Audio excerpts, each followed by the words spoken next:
Welcome to All Right in Sin City, a podcast about writers and writing in the Windsor, Detroit region. Your podcasters today are Irene Moore-Davis, author, educator, and local historian. Sarah Jarvis, former bookseller, publishing rep, and literary festival chair. and me, Kim Conklin, Windsor-based writer and filmmaker.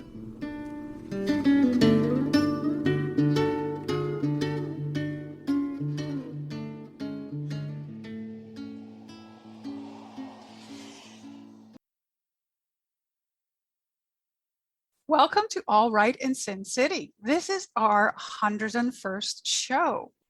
And so we're very excited. Our featured guests today are us, the All Right in Sin City podcasters. We have Kim Conklin. Say hello, Kim. Hello. How's everybody? And we have Irene Moore-Davis. Hello. Say hello, Irene. Hello, There we hello. go.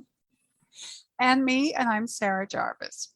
And we wanted to celebrate this milestone with a little bit of a retrospective. So on today's episode of All Right in Sin City, we thought we'd mark and celebrate our 100 episodes so far. We're going to look back at a few episodes that stood out for each of us in different ways. We loved all of our guests and all of our episodes, but well, you'll see how we've selected just a few, just for your enjoyment. We'll share some lovely feedback from former guests and then reveal an episode that, well, knocked us all sideways with delight and audience participation. Isn't that right? Irene, do you want to start with your first selection? Yeah, absolutely. You know, in BookFest 2020, we had the wonderful opportunity to host Shani Mootoo, the great Trinidadian Irish Canadian writer, and that episode was called Deep Dark Secrets with Shani Mootoo. So I want to share a clip about Shani. Writing as a person of color in Canada is her topic, and I just love the way she describes that. I have to admit that not only is she a great author, but she's from my dad's hometown, so that gave her a bit of an edge for me. Well, it's interesting because I grew up in Trinidad. I went from Ireland to Trinidad when I was 3 months old. And then I moved to Canada when I was 19 for university, and then 23 to live here fully. So those formative years, the visual, the oral, the way of expressing myself and so on, is Trinidad. It's really Trinidad. When I became a Canadian citizen, I did not understand that I was going to lose my Trinidad citizenship because I was born in Ireland. I forgot I was born in Ireland. And you can only have dual citizenship. As I was born in Ireland, as I was told by the Consulate General of Ireland at a festival one time, that whether I like it or not, I am Irish. I was born in Ireland, and Ireland does not easily give up its citizens. So I am Irish and Canadian because of these rules, but at heart, I am probably Trinidadian and Canadian. I got a Chalmers fellowship a few years ago to make a study of what it means to have been born in Ireland and what it means to be working on Trinidad material and in an environment where, as people of color, we are so often not seen in Canada as Canadian, or there's some kind of Canadian, but we're always asked about our back home, engagement, or about our communities and stuff like that. So I wanted to do a project based on these kinds of things. And one of them was how to become Canadian. And that really influenced Polar Vortex, as well as a great deal of my photography and poetry writing and so on. The way it influenced Polar Vortex, what I decided to do was not to set my novel in the kind of place that novels by immigrants, particularly of immigrants of color, in the kind of place where they're normally set, which is in cities, in neighborhoods where you're mixing with your own people, you're engaging in those kinds of politics and struggles and so on. I come from a place where landscape is so important to me. And, the birds, the animals, the sea, the mountains. And I decided that in this study, what I was going to do was not look for the big tourist picture. Not driving through the landscape, I don't want the landscape to confirm to me what I have seen in postcards. I want to discover it.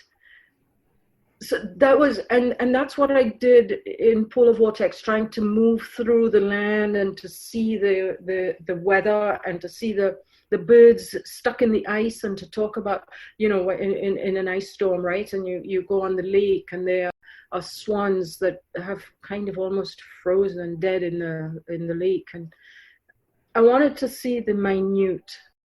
And she became an honorary auntie to you too, right?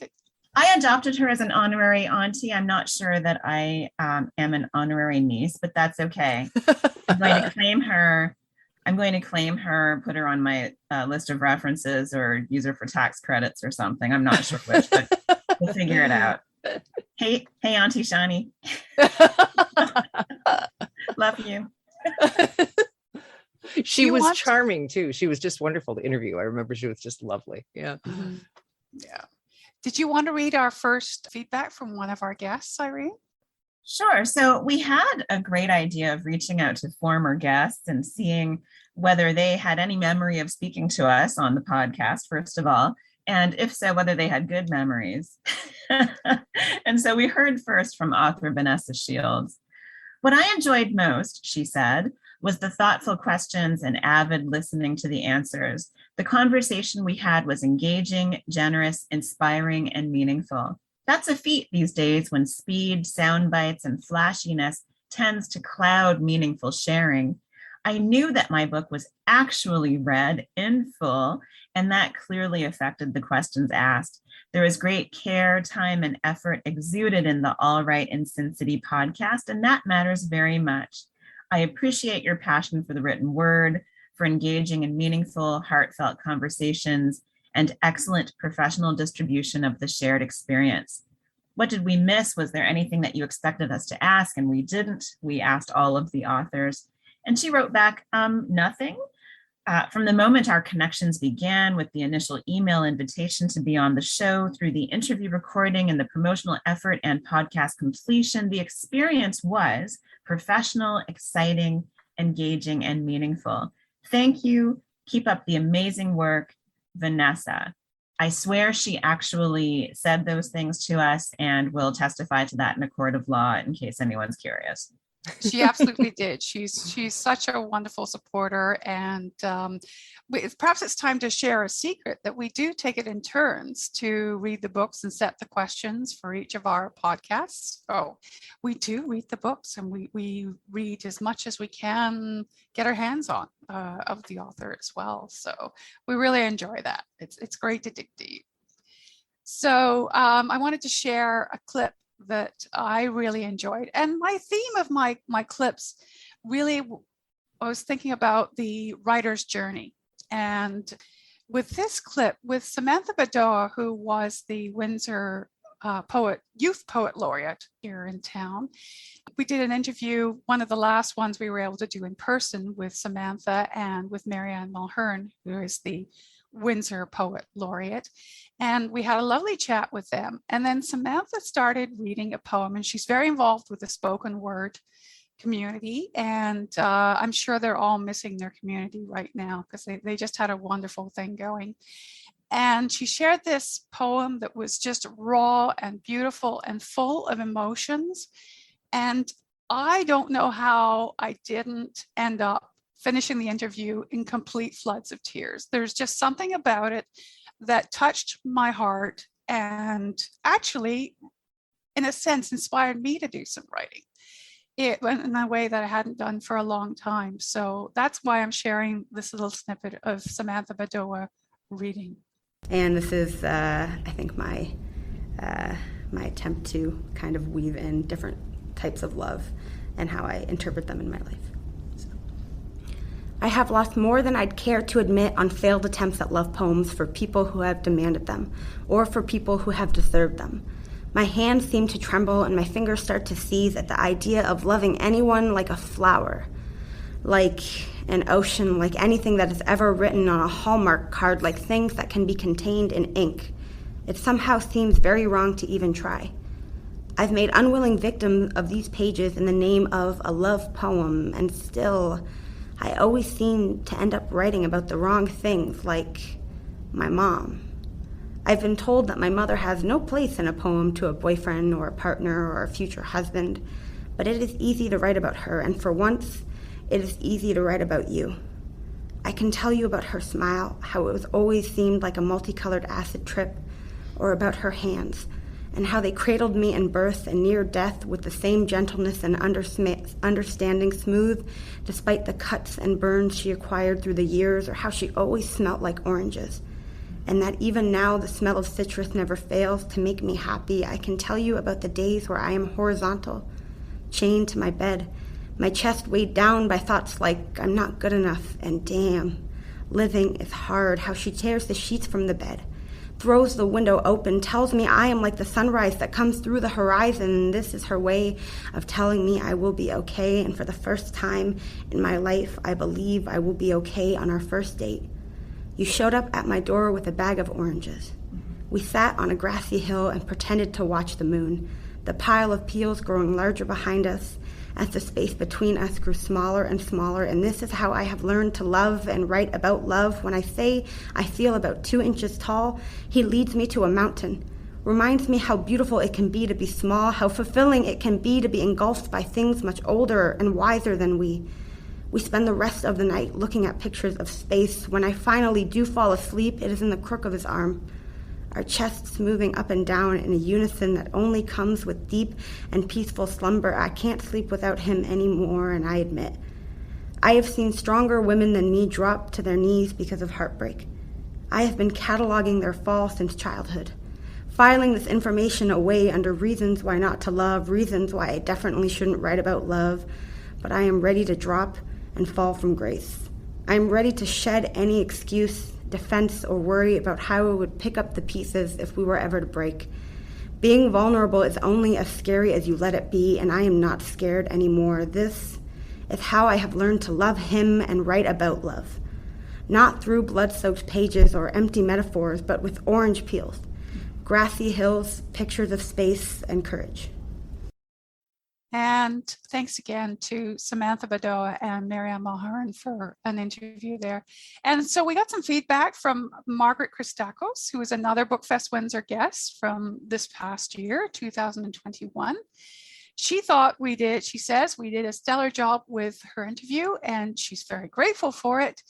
And one thing we love is that the authors share links on Facebook and do that. So she's offered to share the link again on Facebook, especially if we've got new info to share, and she wants to share news about this episode as well. So it's very generous of her. And thank you very much, Margaret, for your response. Kim, what would you like to share with us in terms of clips? Well, we all selected a couple of clips, and the two that jumped out at me, I found some rather interesting coincidences that were, the same on them, some very interesting points. The first one is that they both deal with history. Now, all of us here on All Right in Sin City love history.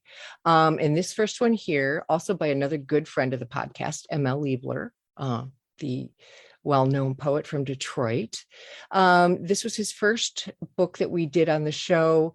It was a book about music history in Detroit called Heaven Was Detroit. And it's a wonderful book.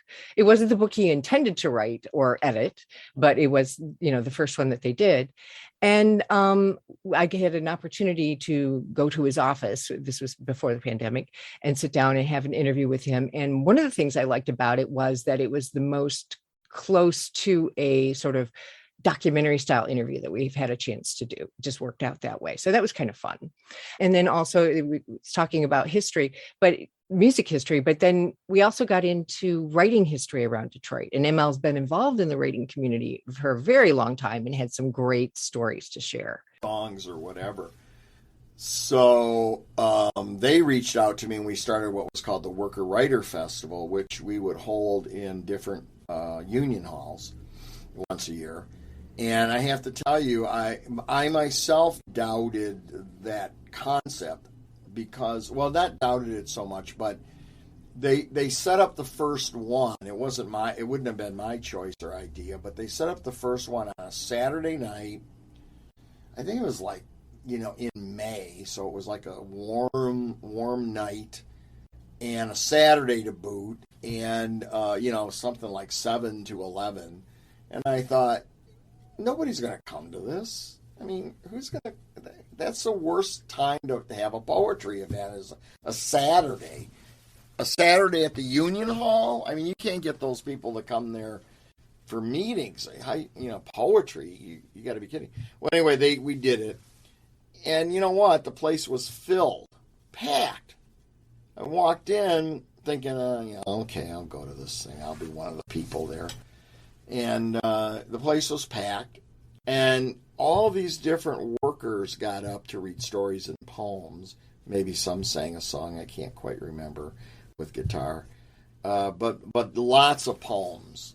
And it was the most amazing thing I'd ever seen, because I do like not expecting things and then it turn out like that. So that also showed me, who, kind of thought I knew everything, how important it is. And then I had a friend who worked here. His area of expertise was working class theater. And he wrote a book on the WPA during Franklin's years about the importance of workers' theaters, and he told me stories which are amazing, where they would put, at first when that passed, the WPA passed, they did, they put authors to work and actors and artists and musicians, they were all kind of put back to work too. But he said they used to pay the actors to perform like Shakespeare in parks in Brooklyn, in the Bronx, where you would think, like, are you kidding? You're going to do Shakespeare? And he said it was always packed. People loved it. And that made me think about things too. So. And the other thing that I liked about both of these particular clips that I selected was not only that it's history, but it's history that kind of gets you to see a community or a story or the way we view history in a slightly different way. So that's part of what I liked. So let's see here. We have another email that we had from one of our guests. And this is from Gord Grissenthwaite. And his answer was, what I loved most about the experience with All Right in Sin City is the fact that y'all actually read the book and asked brilliant questions. And then he gave us a lovely greeting that I probably cannot pronounce, so I'm not even going to try. It's in his indigenous language. So, and he's the author of Home Waltz from Palimpsest Press, and he was a finalist for the Governor General's Award for Fiction. We've actually been really, really lucky with that a lot of the people that we have interviewed have gone on to do some really cool things. So, exactly. Yes. Irene, would you like to share your next clip?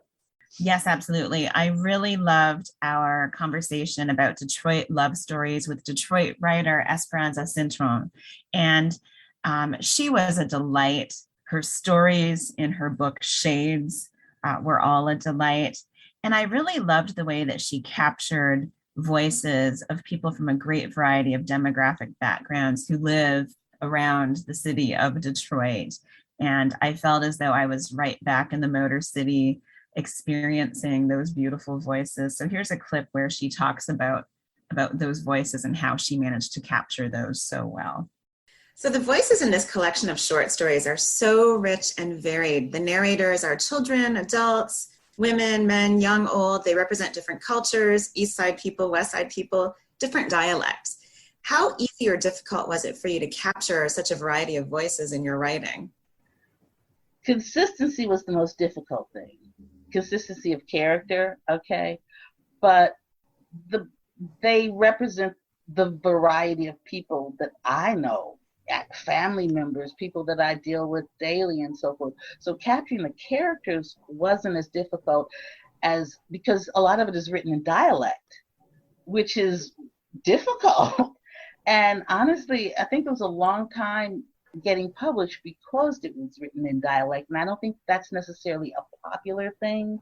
You know, I'm not Alice Walker, so I don't have that kind of, oh, I can do what I want to do. And people are looking for a particular type of writing. And when you do something that's not, I can even say not PC, because, you know, people have their perceptions of things, it's difficult to get it published. Because, I mean, for a long time, I wrote, romance, sensual romance. And it was much more publishable. Made a lot more money doing that than I do writing so-called literary fiction, you know, because literary fiction has a different gauge, you know. Mm-hmm. Thank you so much to Esperanza Cintron for being here with us. So I'm going to share a wonderful comment that we received from Ava Homa. Ava Homa is a personal favorite. She was actually here at the University of Windsor at one point doing graduate studies. She's been a BookFest guest. She's been here for a variety of events, including one hosted by Literary Arts Windsor around censorship, and she's a great Kurdish Canadian author. And so she wrote to us, "Congratulations, that is a milestone," referring to our 100 episodes. She said, "I liked having 3 people to talk to, 3 different personalities and perspectives. I also felt that a podcast with 3 hosts will draw a larger crowd because each would have their unique contribution and fan base." I know that's right. And Ava Homa also mentioned, in terms of us missing anything or forgetting to ask anything that she really wished she had been asked, not really. I just thought it was a fun, friendly chat. So thank you to Ava Homa for the wonderful congratulatory note. Thanks so much, Irene. My choice for the next clip is again with this idea of the artist's journey. And I have kind of a personal connection with this because Natalie Zina Walschotts and her brother, Michael, used to come to my bookshop way back in the 90s when I had Tempest Books in Amherstburg. And she used to come to our young readers events and read her work. And so to watch how she has grown from a poet to this wonderful video game writer and developer, rock music, heavy metal rock music journalist, all of that. And now to this amazing fiction writer, which was featured on the CBC Canada Reads contest. So I was just thrilled to see this arc and this journey. Here is Natalie, and I loved with this interview as well, I loved the humor, and we had some giggles with her, and it was one of our first Zoom things, and she really rose to the occasion. And of course, she has this amazing, unique, we always ask people about their connection with Essex County and Windsor and Detroit. And we specifically asked her about her take on Essex County, and it was hilarious. So here it is. So I'm going to put you on the spot now with this question. We want you to be honest. Okay. Did the experience of growing up in deepest, darkest Western Essex County imbue you with a keen appreciation of the Gothic and surreal? I mean, there's only one right answer. Absolutely, yes. Like, Essex County is a hellmouth, obviously. Obviously, I've said this a lot. Like, it is the weirdest place in the world. One of my great joys is like taking my friends to Essex County for the first time and being like, let me show you Calasantes. It's kind of a greenhouse and also kind of a haunted house. And also there's brunch there. you can get we'll get a cactus and then ride a very small roller coaster and bring home some donuts. And at Christmas, it's especially weird. Also, you'll get lost at least 5 times. Like, having those experiences did not feel weird when I was a little kid, and now feel entirely very weird coming back. Also being able to say, like, this is Boblo Island. You may remember it from every urban exploration / like haunted amusement park story about Ontario that you've ever heard. I spent most of my childhood there. You know, there's so much, like rich, deep weirdness in Essex County that you don't necessarily appreciate when you are submerged in it growing up, but that is definitely there and definitely present, and I think, of course, had a huge impact on me. So thanks again to Natalie Zina Walschotts, and her book is Hench. And so another feedback we got was, oh my goodness, yet again, some nepotism happening here. A friend of mine from high school, Van Waffle, he writes nonfiction. He's working on the work of fiction right now, but he also has worked as a nonfiction writer as well. So his feedback is, at the time, I thoroughly enjoyed the experience, so I wouldn't say that you missed any important questions. What I enjoyed most, he says, most about it, was getting past my lifelong phobia of recording for broadcast, which is a lovely gift that we hope to offer writers. It was the first time that I accepted the challenge, and your company made it easy. It was one of the several factors that have nudged me towards launching a podcast of my own, though I've yet to follow through. And so he said, thanks for the inspiration. So that's nice. It's nice to know that we are sparking creativity in different directions. Very cool. Yes. Glad to hear that. Well, I guess it's my next clip that I would like to share. As I said, they're both history clips. This one was one of the BookFest podcasts that we did. And it was the interview with Mark Borey on his book about Radisson and the founder of the Hudson's Bay Company. And one of the things that I loved about this particular clip was that he had the most interesting take on history. You know, I asked him about, kind of how he approached it. And for him, history is complete chaos. And there's no predestination or predetermination. And that's part of what makes it cool. Let's let him talk about that. The story Radisson itself has no moral. Mm-hmm. Okay. He is like that friend of yours that you think, I'm not really sure I should be friends with this person, but I really want to see where the story goes with them. The friend has been through like 6, spouses, and that like they might just run under the rocks, or they're going to become like prime minister or president or something. That way, like there's no great moral to his life, except it's an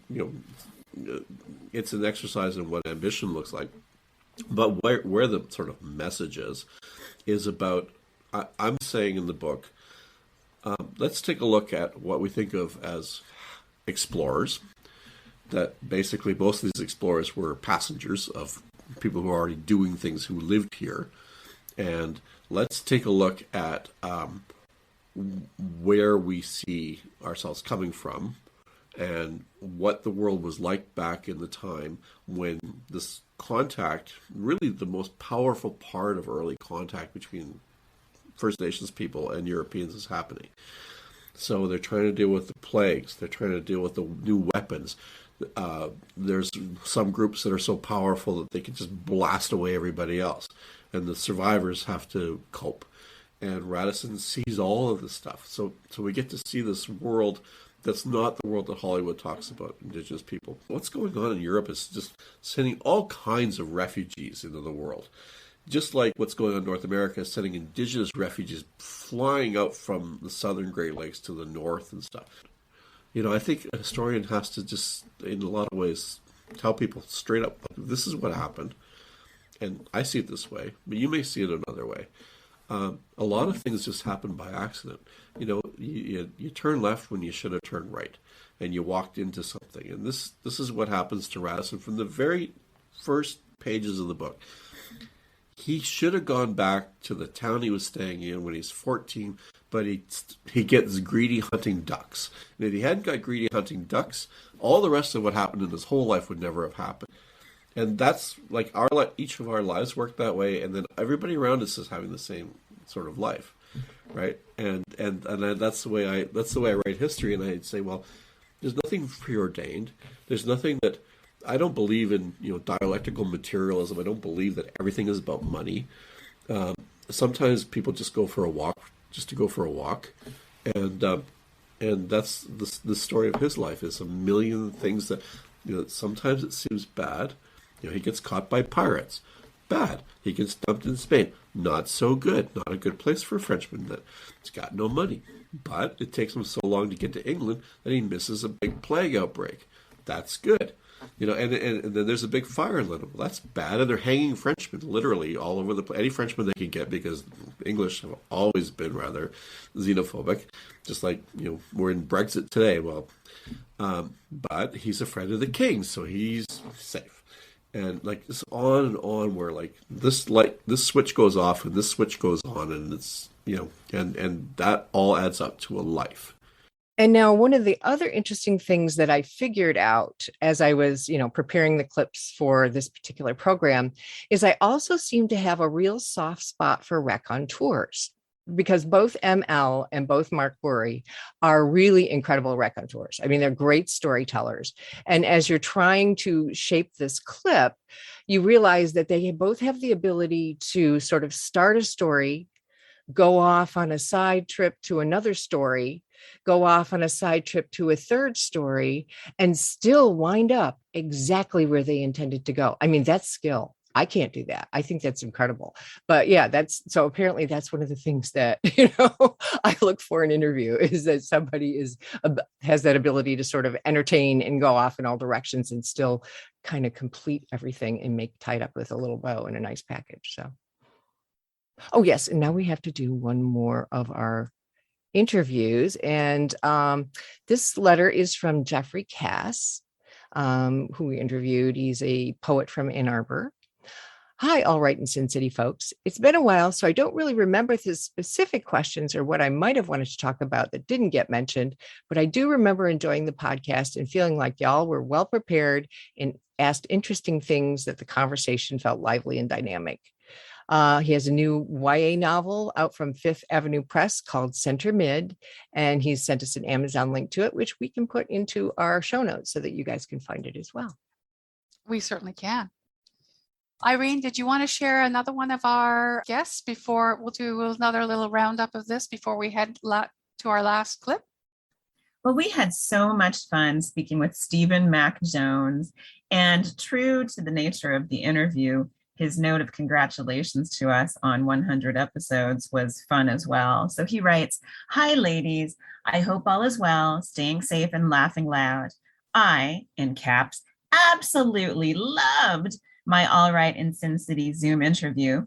The only thing I would say is I hope you had as much fun as I did. Smart, well-informed, probing, and dare I say, a vital addition to the expanding dialogue surrounding mystery and crime fiction. You don't mess with perfection, ladies. Nope, you just don't. Steve." He was a lot of fun to interview. Yes, we had fun too, Stephen. Not a problem. That's awesome. Yeah. We had a lovely note from Jim Daniels as well, who also worked on Heaven Was Detroit and many, many, many other books. And he's just so prolific. So he sent us a note. I believe he was probably still in France. I enjoyed the relaxed, comfortable atmosphere combined with the good questions that indicated close readings of my books. I love talking about books in general, and the hosts were great people to talk about books with. I can't think of anything you didn't ask. What impressed me again was that questions weren't generic. They were specific to the work. So thanks again, he says, and congratulations on 100 shows. That's wonderful and incredible. And that's from Jim. So that's great. It feels so good to have this wonderful variety of authors. Yes, and we have another letter from Christian Laforette, who now has a new pen name.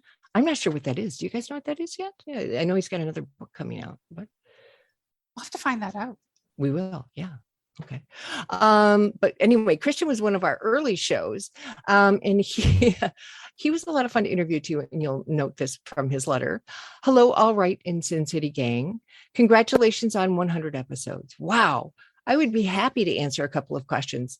I would say that what I enjoyed most about being on the podcast was the people sitting next to me. It felt like hanging out with friends. We could be talking, writing in a studio or over cups of coffee in a cafe. The same chill vibe. I enjoyed it immensely. In our second question about what did we miss, I'm racking my brain for this one as it's been a while. I can't recall leaving the podcast feeling like something was unasked, unsaid. So I'll make up an answer and say that there were not enough attention given to my stunning looks. I'm a handsome fellow and the world needs to be told. And so, yes, that's our Christian. I've had some luck with publishing lately and we'll have a couple of books and a handful of short stories releasing in 2022. As such, I'll be putting as many events together as I can, God and or the provincial government permitting, and I will definitely get in touch as the dates approach. I would love to get back in touch for a chat with you. Congrats again, Christian. So yeah, we'll look forward to that. It will be fun to chat with him again and what he's been up to the last couple of years. Irene, would you like to share the next feedback? We had such a wonderful interview with Erin Bartles, and she wrote a suitably gracious note. She's a very gracious individual as well as a fine author. Hi, ladies. So good to hear from you again. I think one of the things I was impressed with when I recorded with you was your kind but professional demeanors. She ain't talking about me. You asked great questions, including a few I hadn't had yet, which is hard to do when a book has been out a couple years, and I've already talked about it to lots of interviewers, library crowds, and book clubs. I was also impressed with the short promo videos you created. That's a shout out to Kim. You made it easy to share the podcast with my social media channels. I hope that you have an excellent, meaningful, and safe and social celebration from Erin. That wonderful. And we had lovely congratulations from Esperanza Cintron as well. And she was just so gracious about, we were one of her first Zoom interviews. So she was so very gracious about doing that with us. So we really appreciate that. Thank you, Esperanza. And we also had a nice note from Jade Wallace. What I enjoyed most was how thoughtful the questions were and how they reflected the host's careful research prior to the interview. And two, no, nothing was missed. It felt very well-rounded. Congrats on the 100th episode, by the way. I finally got a podcatcher app and have been catching up on listening to your show, Jade. And we got a beautiful note from local favorite Ben Van Dongen. He said, I loved the thoughtful questions. Talking books and writing is always fun, but it's even better with people who clearly love the subject and are knowledgeable. It was a fun time. Thank you for the note, Ben. We aim for fun for sure. And we also learn a lot, don't we, from wonderful authors like Cheryl Thompson, and who said that the podcast was a conversation, not an interview. She says that I really appreciated the thoughtful questions that were asked. She doesn't think anything was missed. I didn't have any expectations, she says, about the conversation in advance, so it felt very natural. So thank you, Cheryl. And we're going to wrap up this particular section with a note from our good friend, ML Leibler. So, hello, dear Windsor gang. All is well. Insanely busy term just ended. I love this podcast. I really appreciate how you blend Canadian writers with U.S. writers. As a longtime fan of Canadian writers, thank you, Lenore. And he's referencing Lenore Lang's longtime Bookfest Windsor chair. I enjoy hearing these unique voices in many genres. I think you're covering the Canadian Detroit scene nicely. You did a great job with the Naomi tribute. If you need a liaison to any writers, I'm happy to help and connect. You three are dynamite. Soon we can see each other again in person. So, and I look forward to that. Yes. Yeah, amen to that. Yeah, ML has just been, he's been threading his way in and out of the Windsor scene for so many years. You know, he was also at my store way back in the 90s as well. So it was way fun. And he's got those poets and pies things going on. And I mean, nothing pairs better with poetry than pie. Yes. And some of those we've featured on the podcast as well. We, when we used to be able to go record events. So yeah, sure. So we've come to our last clip and we all honed in on Margaret Newton.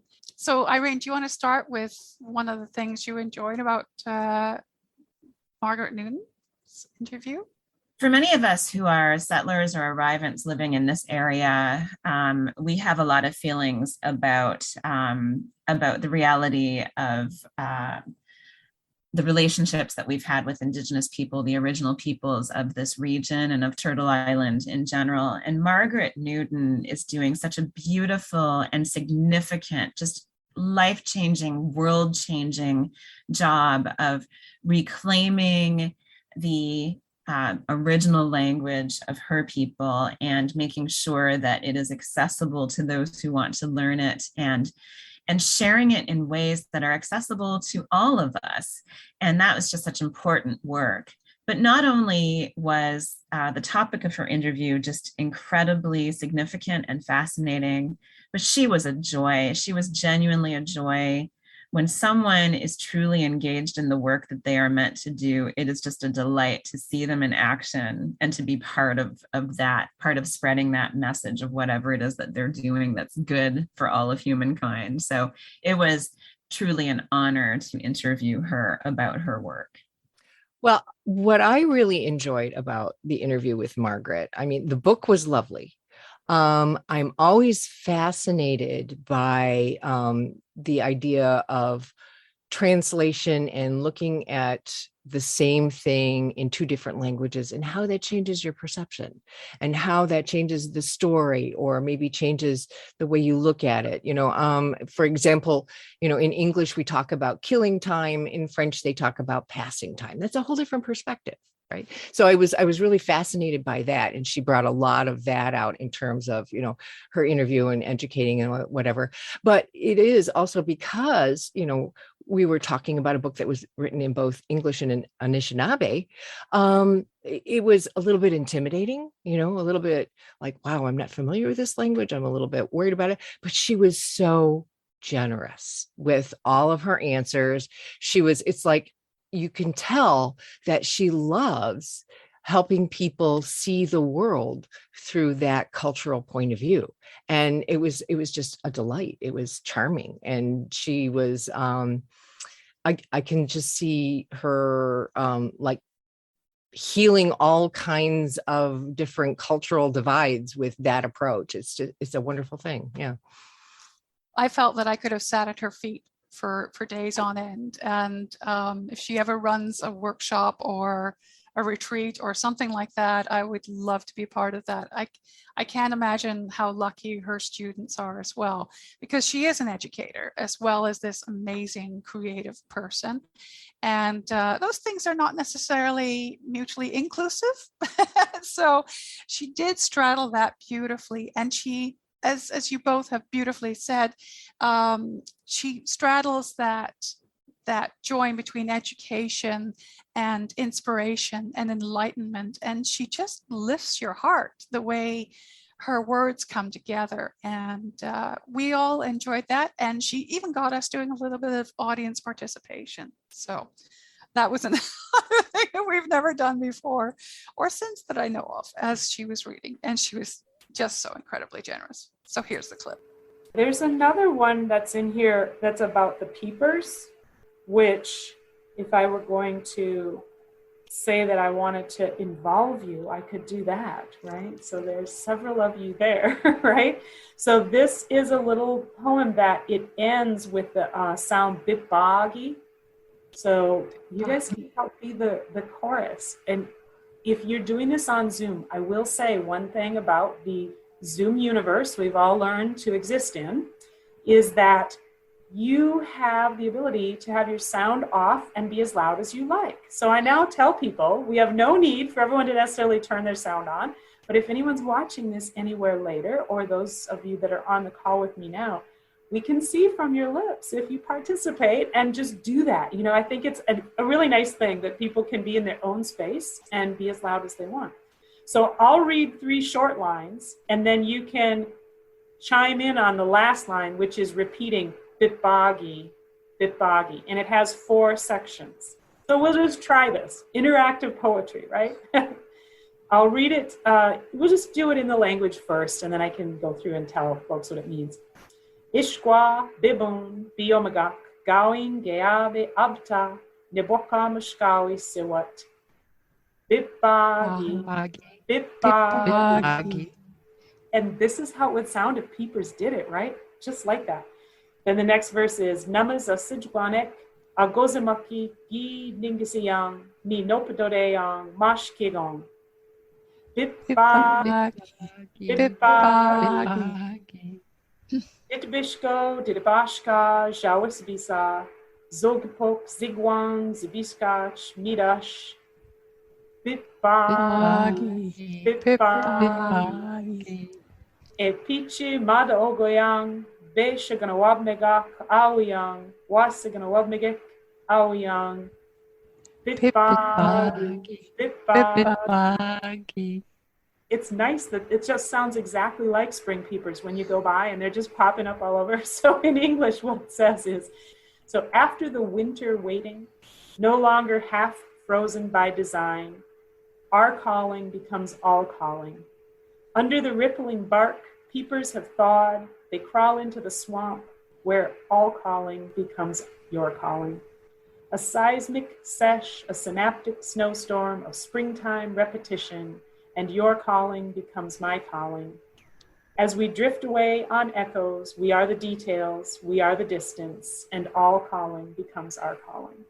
So I think I have a lot of water, a lot of waves, a lot of our Great Lakes basin in my poems that I can't take credit for. It's just there. It's been there 10,000 years. We'd like to thank everybody for sharing this journey with us, and to Kim, whose idea this was to have this podcast to help promote Bookfest Windsor, and it has gone so much farther than that. So thank you for guiding us and being our techie guru, and to Irene for your wonderful turns of phrase and your connection with authors that we might not know about. Thank you both for that. It's a wonderful ride for sure. Well, and I will have to say thank you Thank you to you, Sarah, for being kind of the heart and soul of this podcast. It is your dream to be on the BBC that inspired us to get going. and you have taken over, doing the audio editing beautifully and all kinds of things. And it's been kind of fun to watch us all develop and grow. And I may never be the speaker that Irene is. I've just given up on that, but I muddle through in my own way. And thank you very much for encouraging me to do so, because that was initially not my idea of how I would participate in the podcast. So thank you for that encouragement. I appreciate it, both of you. And thank you so much to Kim for this wonderful idea. It's allowed us to showcase authors that we want our local and regional communities to know more about, authors who are known on a national or international scale, but who perhaps haven't had opportunities to share particular elements of their writing journey. And they seem to love the questions that we ask them right out of left field. I used a baseball metaphor, everybody. Wow, you did a sports thing. And it's allowed us to participate in so many wonderful celebrations, the 20th anniversary of Bookfest, the 50th anniversary of Biblioasis, the 50th anniversary of the Windsor Review, and so many people's book launches, a moment that was so meaningful to them. We got to be part of that and to amplify that experience so that many others can participate as well. And Sarah, thank you again for being the heart and soul of this podcast, for the kindness and generosity and graciousness that you always bring, and the sense of calm that you bring to these proceedings. It's good to be with adults in the room. I really appreciate that. Somebody has to go rogue, and I'd like to. And we love the way you go rogue. We do. And Kim, thank you for getting us anniversary hats. I mean, it's an amazing thing. So I'm going to put mine on. You won't be able to see this if you're listening to the podcast, but I'm putting on a hat. I'm donning a hat. It's very rare that I'm seen in a ball cap every night. I don't have a sporty bone in my body, but But I do There will be a own- screenshot. There will be a screenshot. I do own an All Right in Sin City ball cap. Thank you so much to all of our listeners and the people who have been part of this journey as well, to the many, many wonderful authors who've been part of this journey, and to some of the literary press people and publicists and media relations folks who have really clued into the fact that there's this wonderful podcast that's a great vehicle for writers to be known, and who are really great at letting us know when a new book is coming out here in our region, which we always want to promote. Yeah. Yeah, and we're very pleased to have had the support of local publishers as well. And that's always fantastic. So yeah, and a big thank you to all the listeners. Thank you, to a high school friend who listens while she tries to balance her clients' accounts. Thank you for all of that. It's wonderful. And thank you to the people of Australia who, for some reason, I don't know, we ended up on the Australian podcast stats somehow. It's like we're on the Billboard Top 100 in Australian podcast listening. I don't understand it, but I like it. There you go. Yeah, well, that is one of the cool things about podcasting. Anybody can join. So yeah, anybody can listen. So hopefully we'll get around the world even some more. That'd be awesome. Show everybody how cool Windsor and Detroit really is. Yeah, so let us know. Let us know where you're listening from. Yeah. That'd be awesome. Christian Laforette's nom de plume is C.M. Forrest, and Natalie Zina Walschotts' novel Henge was featured on CBC Radio's Canada Reads. Well, I want to thank Kim Conklin, Sarah Jarvis, and Irene Moore Davis for appearing today. And it's been really, it's been a really enlightening show. Thank you to everyone who's joined us for this celebration and who's been part of this journey. And may there be many more episodes to enjoy. Amen to that. Amen. Thanks for joining us. Look for more episodes of All Right in Sin City wherever you listen to podcasts, or check out our website, allrightinsincity.com. For information and announcements of new podcasts, sign up to our email list or follow us on Facebook and Twitter.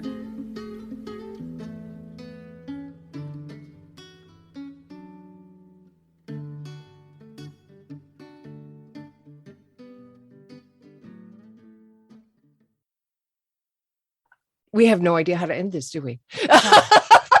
We don't know how to get out of this. That's so much fun. I think we just turn out the lights. And I think so. Yeah. Yeah. Do you want, we could keep that. We could. All right. We don't know how to be our own guests. We don't know how to be our own guests. We're only flying by the seat of our pants. Do you want me to? Well, yeah.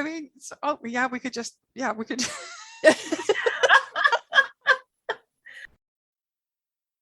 I'm going to do this entire interview in the persona of Ethel Merman. Love it. Because that's There's how no podcast I know.